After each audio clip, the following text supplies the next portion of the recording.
صلی اللہ رسول کریم اعوذ باللہ من الشیطان الرجیم بسم اللہ الرحمن الرحیم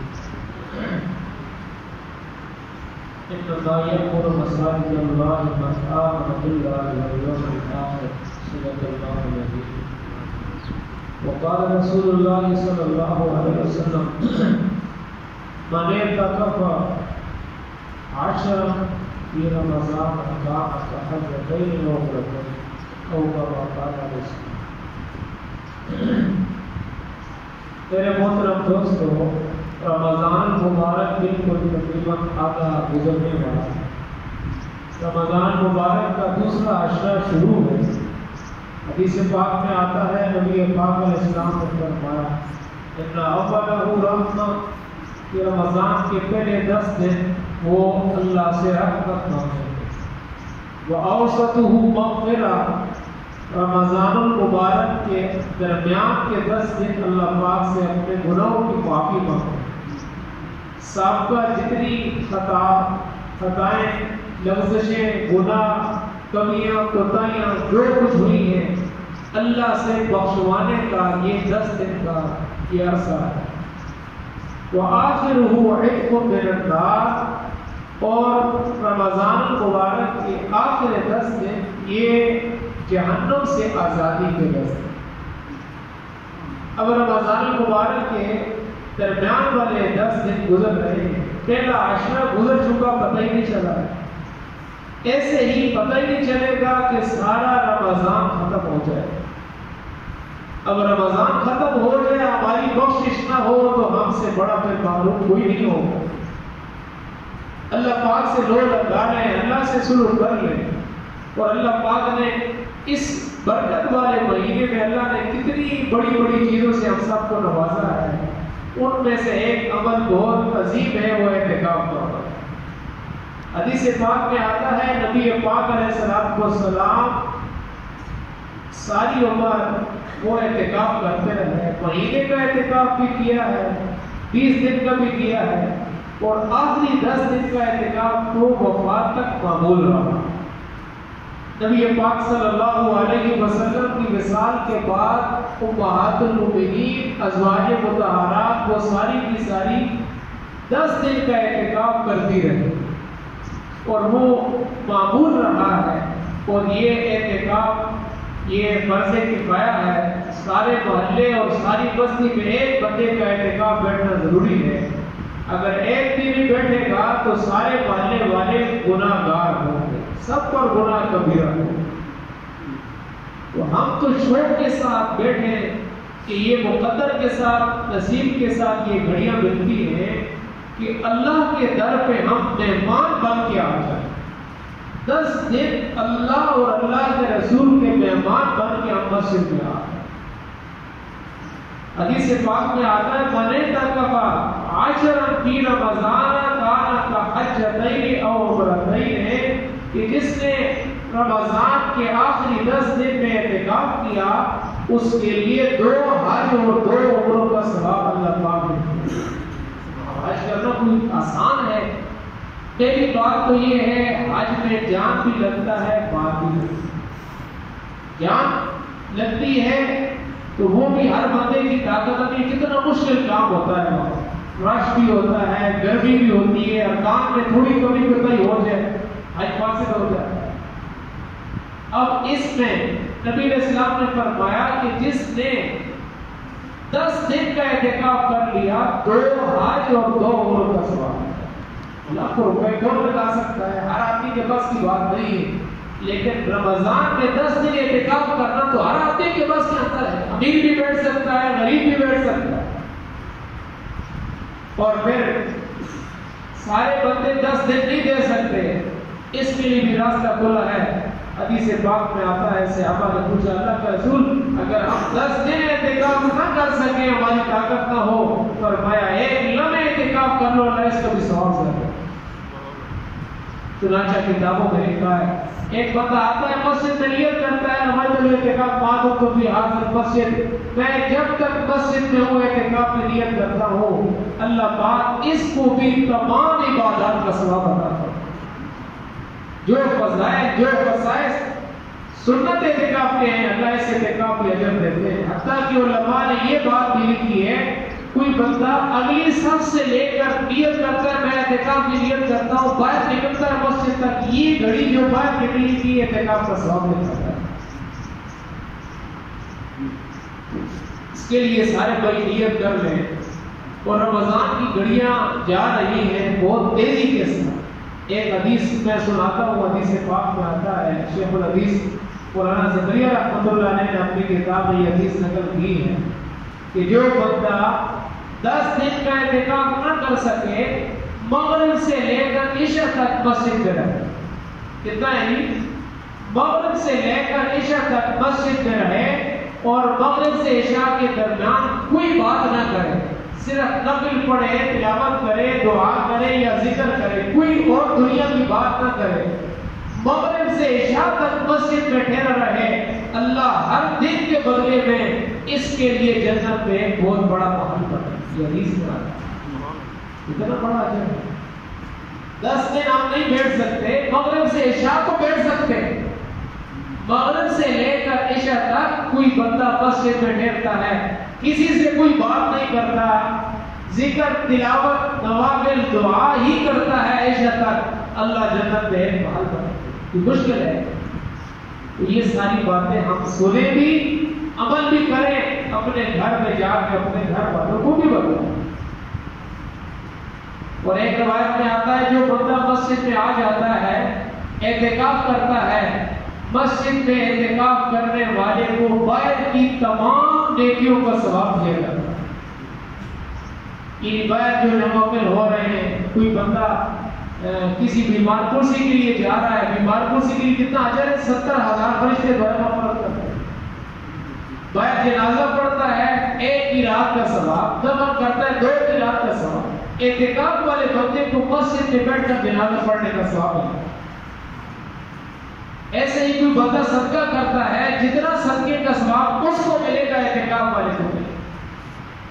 بلکہ ایک روایت یہ بھی آتا ہے، حدیث میں آتا ہے جو بندہ ایک گھڑی اعتکاف کرے گا، ساری دنیا کی جتنی مالی قوتیں، مالی طاقتیں اور مالی صورتیں ہیں، ان سے بہتر صدقہ کرنے کا ثواب اللہ تعالیٰ۔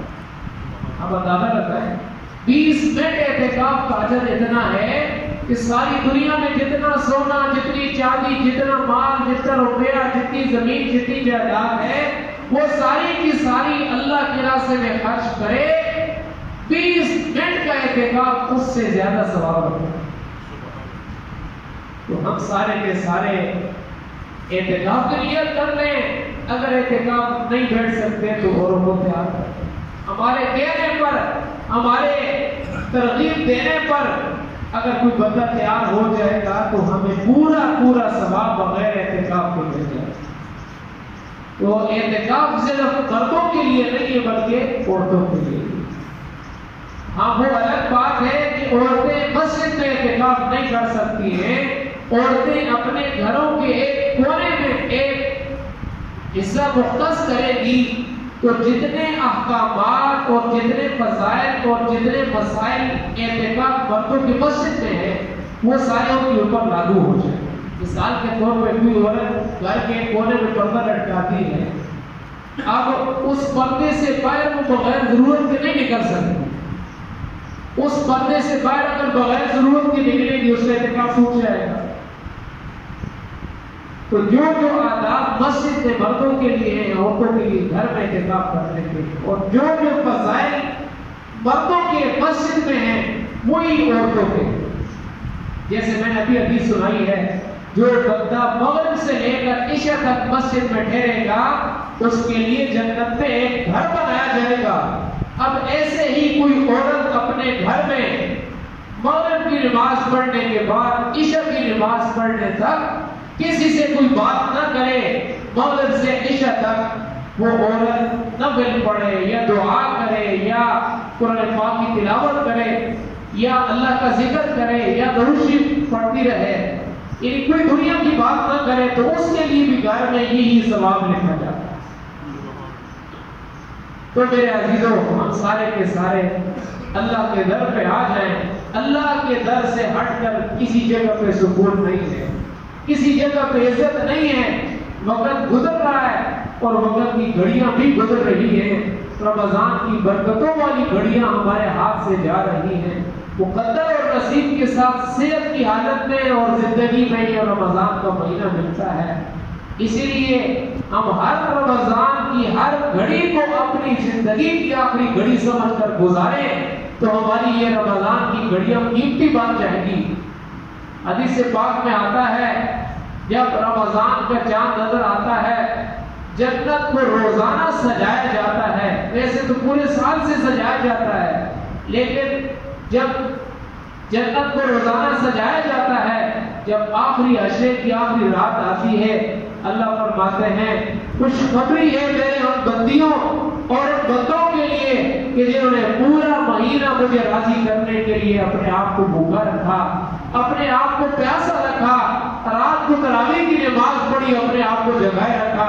اللہ فرماتے ہیں تمہیں خوشخبری ہو اس جنت کی جس کو میں نے مزین کیا ہے, تمہیں خوشخبری ہو ان محلات کی کہ جن میں میں نے اپنا نور ڈالا ہے, اپنے ہاتھوں سے بنا ہے.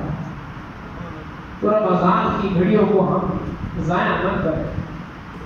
اگر رمضان کی گھڑیاں ہاتھ سے نکل گئی تو پھر ہم بڑا پچھتائیں گے, اتنا پچھتائیں گے کہ جس کا کوئی یہ بھی ہے ہی نہیں ہے ضائع. اور اگلی بات یہ ہے کہ رمضان کی گھڑیوں میں جو ثواب ہے نیکیوں کا زیادہ, ایسے ہی گناہ پر وبال بھی زیادہ ہے. اللہ ہماری حفاظت فرمائے, ہماری آنکھ, کان, زبان, ہاتھ, پورا جسم اللہ کی مرضی کے مطابق ہو جائے. اس رمضان کے مہینے میں اللہ نے ایک موقع دیا ہے, ابھی سیزن آ چکا ہے گندم کا. تو اب حدیث میں آتا ہے نبی پاک علیہ السلام نے فرمایا کہ جو بندہ اپنی فصلوں میں عشر نہیں نکالے گا قیامت کے دن یہی فصل جو عشر بنتا ہے یہ اس کے لیے گنجا سانپ بن کے اس کے چاروں طرف سے ڈسنے کے لیے آئے. اور دوسری روایت میں آتا ہے کہ اس فصل میں سے جو حصہ عشر کا بنتا ہے یہ عشر ادا نہیں کرے گا, اپنے مال میں سے زکوٰۃ ادا نہیں کرے گا.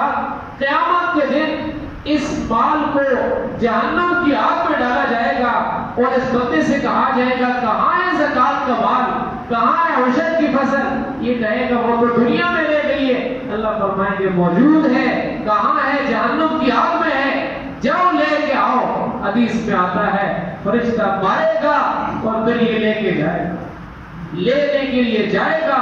70 سال تک جہنم کی آگ میں نیچے اترتا, سیڑھیوں سے اترتا رہے گا. نیچے جائے گا, اس کو اٹھائے گا, چڑھتے چڑھتے اوپر آ جائے گا, پھر فرشتہ مارے گا, نیچے چلا جائے گا. عشر ادا کریں. عشر کرنے سے میرے اور آپ کے پیارے آقا نے وعدہ دیا ہے انا زعیم, انا زعیم. ہمارے پیارے آقا نے فرمایا میں ضمانت دیتا ہوں صدقے سے تمہارا مال بڑھے گا. ظاہری طور پہ تو ہماری گندم کم ہو گئی, ہمارا مال کم ہو گیا, کم نہیں ہوا. ہمارے پیارے آقا نے فرما دیا تمہارا مال بڑھ گیا. قربان جائیں اپنے پیارے آقا کے غلاموں پر کہ جنہوں نے حد کر دی ہے ایمان کی, جنہوں نے حد کر دی ہے اللہ پاک کے نبی کی ہر ادا کو اپنانے کی. اشارہ ہوتا تھا سارا مال سامنے حاضر ہوتا, اشارہ ہوتا تھا, صرف اشارے پر کروڑ روپے کا باغ. حدیث میں آتا ہے حضرت ابو طلحہ رضی اللہ عنہ لن تنالوا البر حتى تنفقوا مما تحبون, آیت اتری, فوراً آ گئے اللہ کے رسول میرا باغ سب سے قیمتی, مجھے سب سے زیادہ پسند ہے. اور اللہ فرما رہے ہیں جب تک تم اپنی قیمتی چیز کو, اپنی محبوب چیز کو اللہ کے راستے میں خرچ نہ کرو تم کامل نیکی کو نہیں پہنچ سکتے. اللہ کے رسول میں آپ کو گواہ بناتا ہوں یہ باغ میں نے اللہ کے راستے میں دے. اسی لیے ہم سارے کے سارے اس مہینے میں انفاق فی سبیل اللہ اللہ کے راستے میں خرچ کرنے کا اہتمام بھی کریں، غریبوں پہ خرچ کریں تاکہ وہ بھی اپنے بچوں کے لیے، اپنے آپ کے عید کے لیے نئے کپڑے خرید کے لا سکیں۔ ہمارے بچوں کی تو 5-5 10-10 جوڑے عید کے آ سکیں۔ میرے پڑوس میں غریب رہتا ہے، وہ ایک جوڑا بھی نہ لا سکے، پرانے کپڑوں میں اس کے بچے، اس کی بیوی وہ پرانے کپڑوں میں عید کرے، تو اس کے لیے اللہ کے پیارے نبی نے حدیث پاک میں آتا ہے، مشکوٰۃ شریف کی روایت ہے، جو بندہ دنیا میں کسی کو کپڑا پہنائے گا اللہ جنت میں ریشم کا لباس پہنائیں گے، جو دنیا میں کسی کو پانی پلائے گا اللہ دنیا میں شراب طہورہ پلائیں گے، اپنے ہاتھ سے جنت کی شراب پلائیں گے، جنت کا دودھ پلائیں گے، جنت کی نہر سے جنت کا شہد پلائیں گے۔ اور جو بندہ دنیا میں اپنے مال کو خرچ نہیں کرے گا تو پھر یہ مال گنجا سانپ بن کر ہماری قبر میں آ جائے گا، ہماری قبر کے بعد ہماری آخرت میں ہمارے سامنے آ جائے گا۔ تو اس رمضان کے مہینے میں ہم صدقے کا اہتمام بھی کریں، اور اس کے ساتھ ابھی عید سے پہلے فطرانہ بھی دینا۔ فطرانہ بھی ہر صاحب نصاب کے اوپر فرض ہے، ضروری ہے۔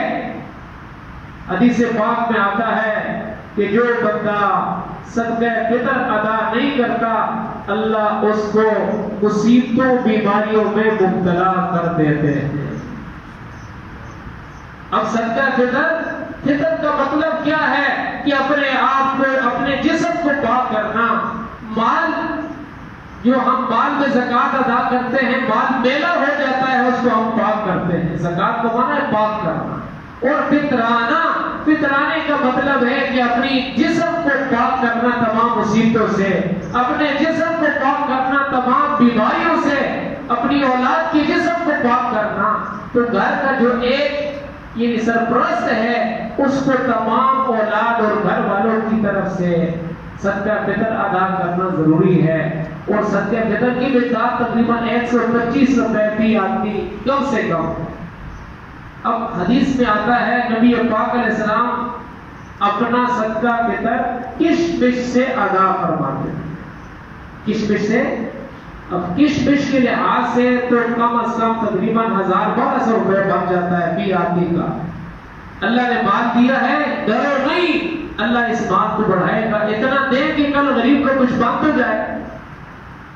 دوسرے نمبر پہ نبی علیہ السلام نے کھجور کے ساتھ بھی اپنا صدقہ فطر ادا کیا ہے، کھجور کے ساتھ دوسرے نمبر پہ۔ اور تیسرے نمبر پہ گندم ہے۔ 2.25 سے گندم کے جتنے پیسے بنتے ہیں وہ کسی غریب کو دے دے، کسی فقیر کو دے دے، فطرانہ ادا ہو جائے۔ علماء نے یہ بات لکھی ہے، صدقہ فطر کے ادا کرنے کا بہترین وقت رمضان کا شروع ہے۔ جتنا جلدی ہو سکے ادا کرو، تاکہ تم جس کو صدقہ فطر ادا کرو گے وہ اپنی عید کی ضروریات پوری کر لے، عید کی خوشیوں میں، تاکہ وہ غریب بھی شامل ہو سکے، وہ غریب عید آنے سے پہلے اپنی عید کی تمام ضروریات کو خرید سکے۔ تو اس رمضان کے مہینے میں ہم نے عبادات بھی کرنی ہے اور اپنے مال کو بھی اللہ کے راستے میں خرچ کرنا ہے۔ صدقے کی وجہ سے انسان بڑی بڑی مصیبتوں سے ٹل جاتا ہے، اور عبادت کی وجہ سے بھی اللہ کے عذاب سے بچ جاتا ہے۔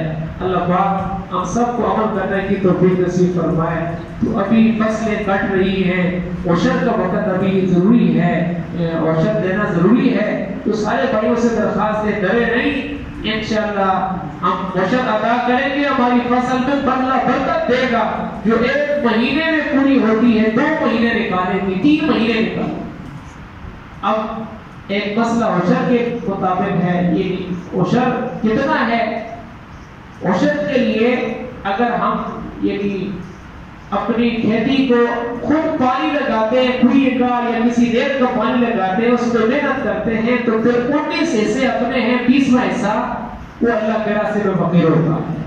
اور اگر ہم نے جہاں بارش کا پانی لگتا ہے، بیروں میں یا کھیتوں میں دور ہے، گاؤں سے دور، یعنی اس کھیت کو صرف بارش کا پانی لگتا ہے، بارانی زمین ہے، تو اس پہ 9 حصے ہمارے ہیں، 10واں حصہ فقیر ہوگا۔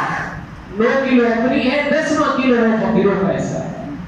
تو اس کے لیے سارے بھائی جلد سے جلد اس وشر کو ادا کریں، ڈرے نہیں، انشاءاللہ اللہ ہماری گردن میں ہماری فصل میں برکت دے گا، اور اگر نہیں دیں گے تو پھر حدیث میں آتا ہے اللہ فصلوں میں برکت نکال لیں گے، اور اللہ جب بارش کا وقت ہوگا بارش نہیں دیں گے، اور جب بارش کی ضرورت نہیں ہوگی اللہ بارش کو برسا، اور اللہ ایسے کیڑے بھیجیں گے جو فصل کو کھا جائیں گے، اللہ پاک ایسی وبا کو بھیجیں گے جس سے ساری کھیتیاں جل کے راکھ ہو جائیں۔ کوئی واقعہ موجود ہے 29 پارے میں کہ ایک باغ تھا 7 بھائیوں کا، ایک خرچ کرنے والا تھا 6 کنجوس تھے۔ اب جب انہوں نے اللہ کے راستے میں باغ میں خرچ نہیں کیا، میں ترجمہ کر رہا ہوں، آیت نہیں پڑھ رہا ہوں، ترجمہ یہ سارا ترجمہ ہے، انہوں نے خرچ نہیں کیا، 7 بھائی تھے، 6 کہتے ہیں ہم خرچ نہیں کریں گے، تو کون غریبوں کو دے؟ ایک نے کہا ایسا نہ کرو، یہ اللہ کا آگے گدب، یہ باغ اللہ نے ہمیں دیا ہے، خرچ کرو۔ انہوں نے کہا چھوڑو، کوئی تھوڑے خرچ کرنے والے ہم نہیں کرتے، ہمارا باپ بھی بے وقوف تھا، وہ خرچ کرتا تھا، اس نے سمجھایا، وہ نہ سمجھے۔ اب قرآن پاک میں اللہ فرماتے ہیں اللہ نے جب وہ سارے گئے منصوبہ بنایا 6 بھائیوں نے، ہمارا یہ ایک بھائی بھی بے وقوف ہے، یہ کہتا ہے فصل میں عشر نکالو، باغ میں عشر نکالو، ایسے کرتے ہیں، باغ پک چکا ہے، ہم راتوں رات چلے جائیں گے، اگر دن کو جائیں تو مانگنے والے آ جائیں گے، ایک آئے گا دوسرا آئے گا، باغ کٹ رہا ہے کچھ لے رہے، ایسے کرتے ہیں ہم رات کے اندھیرے میں چلے جاتے ہیں، آدھی رات میں جاتے ہیں، نہ کوئی مانگے گا نہ کسی کو دیں گے، سارا باغ کا پھل ہم گھر میں اسٹاک کرتے ہیں۔ اب اللہ کا کرنا ایسا ہوا، جب وہ باغ میں پہنچے تو دیکھا وہ سارا راکھ ہو چکا تھا، وہ سارا جل چکا تھا۔